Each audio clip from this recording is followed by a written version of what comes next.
திண்டுக்கல் மாவட்டம் கொடைக்கானல் மேல்மலையில் உள்ள கிளாவரை கிராமத்தின் அருகே செருப்பனோடை பகுதியில் நிலத்தில் பிளவு ஏற்பட்டது தொடர்பாக அதிகாரிகள் ஆய்வு மேற்கொண்டு வருகின்றனர்.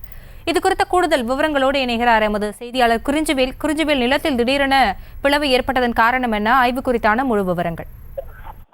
வணக்கம் பாசினி. திண்டுக்கல் மாவட்டம் கொடைக்கானல் மேல்மலை பூண்டி ஊராட்சிக்குட்பட்ட கிளாவரை கிராமம் அமைந்துள்ளது. இந்த கிளாவரை கிராமத்திலிருந்து சுமார் 8 கிலோமீட்டர் தொலைவில் இருக்கக்கூடிய ஆனமலை புலிகள் காப்பக வனப்பகுதிக்கு உட்பட்ட செருப்பநோடை எனும் பகுதியிலிருந்து இந்த கிளாவரை கிராமத்திற்கு குழாய்கள் மூலமாகவும் வாய்க்கால் மூலமாகவும் தண்ணீர் விநியோகம் செய்யப்பட்டிருந்த நிலையில் கடந்த 10 நாட்களுக்கு மேலாக அந்த பகுதியிலிருந்து தண்ணீர் வரவில்லை என பொதுமக்கள் தெரிவித்திருந்தனர். அதனைத் தொடர்ந்து இந்த பகுதியில் இருக்கக்கூடிய கிராம மக்கள் சிலர் அந்த செருப்பநோடை பகுதிக்கு சென்று பார்த்தபொழுது அங்கு நிலத்தில் சுமார் 300 அடிக்கும் நீளத்துக்கு மேலாக பிளவு ஏற்பட்டுள்ளதை தெரிந்து அதிர்ச்சி அடைந்தனர். அதனைத் தொடர்ந்து நிலத்தில் பிளவு ஏற்பட்ட காட்சிகளை அந்த பகுதி மக்கள் சமூக வலைதளத்தில் பதிவிட்டிருந்தனர்.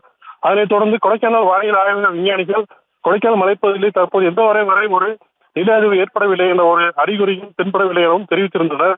இருந்த போதிலும் இந்த வனப்பகுதியில் உள்ள நிலத்தில் இந்த பிளவு ஏற்படுவதற்கான காரணம் என்னவென்று தொடர்ந்து இதனால் வேறு பாதிப்புகள் ஏற்பட வாய்ப்பு இருக்கிறதா என பல்வேறு குழப்பத்திலும் இந்த பகுதி மக்கள் சம்பந்தப்பட்ட உயர் அதிகாரிகள் நேரில் சென்று இந்த முழு தகவல் தெரிவிக்க வேண்டும் என தெரிவித்திருந்தனர். அதனைத் தொடர்ந்து இன்று உடுமலைப்பேட்டை ஆனமலை புலிகள் காப்பக வந்தர வனச்சாளர் பிரபு, புவியியல் தொழில்நுட்ப உதவி இயக்குநர் சுந்தரராமன், தீயணைப்பு மற்றும் மீட்புப்பணித்துறை மற்றும் வருவாய்த்துறை ஆகிய அரசு துறையை சேர்ந்த அலுவலர்கள் அடங்கிய குழுவினர் இன்று நேரில் ஆய்வு மேற்கொண்டனர். அதனைத் தொடர்ந்து இது குறித்தான தகவல்கள் சேகரிக்கப்பட்டிருப்பதாகவும் இன்னும் ஓரிரு நாட்களில் இது குறித்து முழு அறிக்கைகளையும் மாவட்ட நிர்வாகத்திடம் தெரிவிக்க இருப்பதாகவும் தெரிவித்துள்ளனர். விவரங்களுக்கு நன்றி குறிஞ்சிவேல்.